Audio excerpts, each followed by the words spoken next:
era of instant replay in sports has definite pros and cons. We get more things right, but there is a cost because it does kill the spontaneity of the moment, of competition. And too often a big moment is watered down because we're waiting to see if the call is going to stand. I think it's a risk that most of us can live with in basketball and football, but it turned out to be a nightmare for horse racing over the weekend in the Kentucky Derby. You appeared to have a wire-to-wire win for maximum security, but then after a 22-minute delay, another horse, Country House, was awarded the victory. Talking to John Barry of the Mothership. He'll be on the radio call tonight with Warriors and the Rockets. Let me start with Steph Curry here. Is there something else at play here? That's 3 consecutive games where Steph is not Steph.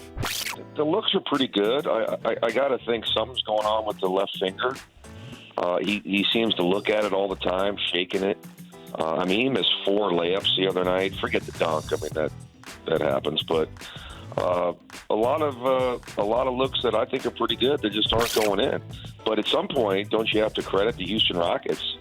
Not many people put him, have him struggle for 3 straight games. And he and Klay Thompson certainly a shadow of themselves shooting the basketball. Both of them. Clay's about 40% in the series, and Steph's at 35. Talking to Mike Tirico, NBC Sports host. What was the rule that was broken? Essentially, the horse impeded the path of the other horses by what I've used for people who don't follow all that often. I don't pretend to be an expert, but I sit next to him on TV. So if it's a 5-lane highway of traffic and the 7-horse maximum security was in the left lane, he just slammed on over to the middle lane and interfered the progress of the others in the way.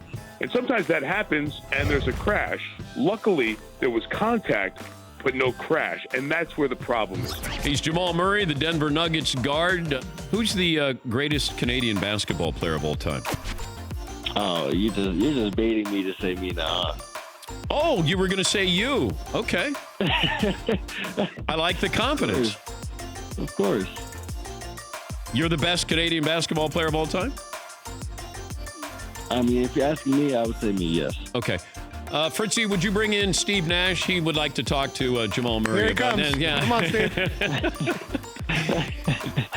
Did you realize Nash won a couple MVPs? Yeah, I do. Yeah, okay. Adam Sandler. I think you surprised a lot of people with the Farley song at the end. I just got up there, and there was like a minute or so I had the guitar on my neck. My wife and kids were up in the thing, and I waved hello to them, and I told the audience that they were there a little more, and everybody waved, and the crowd was clapping and stuff, and then I got on there and strummed on the guitar to just try to calm down, and then they pointed to me, all right, we're on. I said, okay, let's do this. And, yeah, I wow. tried to just stay steady. It was cool. It was really cool. Check out the Dan Patrick Show, weekday mornings on Audience, or stream on VR Live.